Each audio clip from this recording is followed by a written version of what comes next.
one of the main topics in Norway at the moment is that the government has, for a short time ago, they issued a industry white paper where the trying to solve the problem of getting to build a strong Norwegian healthcare industry. Yeah.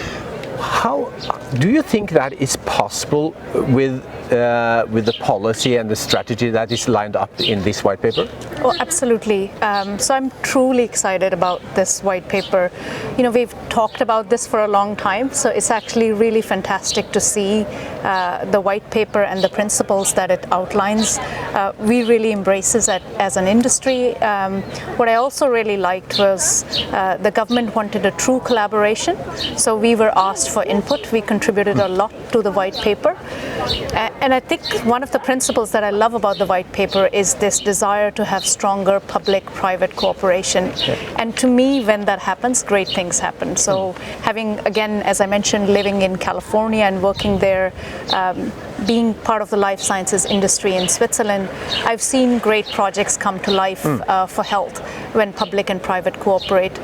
So that's really fantastic and exciting to see that desire is there. I believe, though, to make it a reality, what we truly need is a cultural and a mindset change here in Norway. And that, again, is really exciting to see that public stakeholders acknowledge that, so that awareness is there that, yes, we do need to change. So that's great.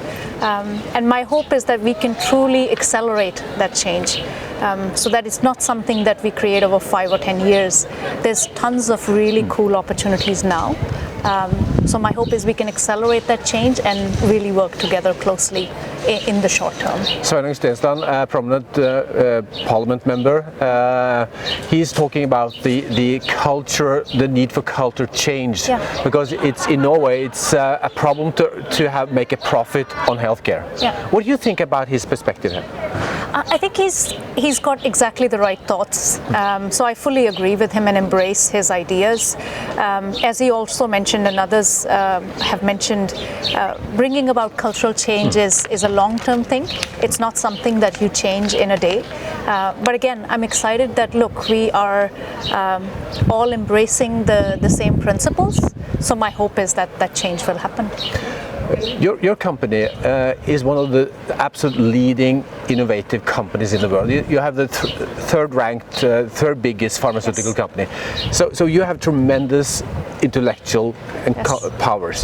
What can you, to be concrete, what can you do here in Norway to really make this ambition come true?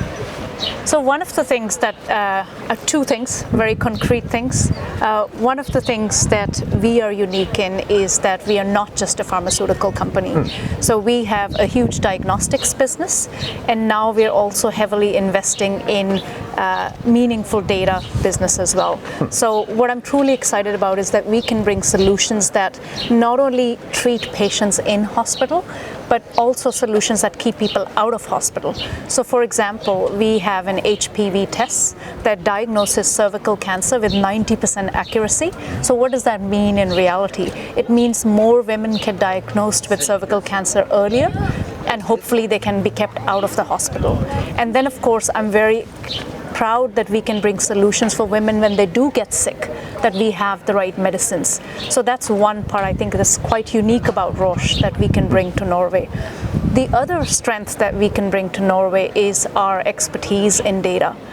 So we have heavily invested in our data capabilities. We have access to Foundation Medicine, which is a genome sequencing company. We have access to Flatiron Health, which is an electronic medical records company. So where I'm going is with the desire to really build a great data network here in Norway, so that we can utilize that information to personalize solutions for you and me as individuals for our health. There's a desire to do that here in Norway, and we, Roche, have the expertise. So I would love to engage with the government on bringing that expertise to Norway and then helping build something together. So what do you need from the government to really roll out all these fantastic new innovations that you have? What concrete will you ask the Prime Minister and the Minister of Health in order to help you with? So I think the first steps have already been taken. So again, back to the white paper, I think the spirit and the principles, the desire to create a very strong life sciences industry, to me that's a very, very strong signal that the government and the politicians and the authorities really are truly invested in this. So that in itself is a huge, huge first step. Beyond that, back to the now we need to start working together. Exactly. So I think concretely we should find one or two key areas which bring value to Norwegian patients and work on that. So for example, Roche is a founding member of Inspire. We and AbbVie and LMI started this project 2 years ago, and we've invested heavily with our expertise and our money into this project. And now we're bringing other companies together. So this is one thing very concretely where we can work with public stakeholders to create a very solid data network in Norway through Inspire.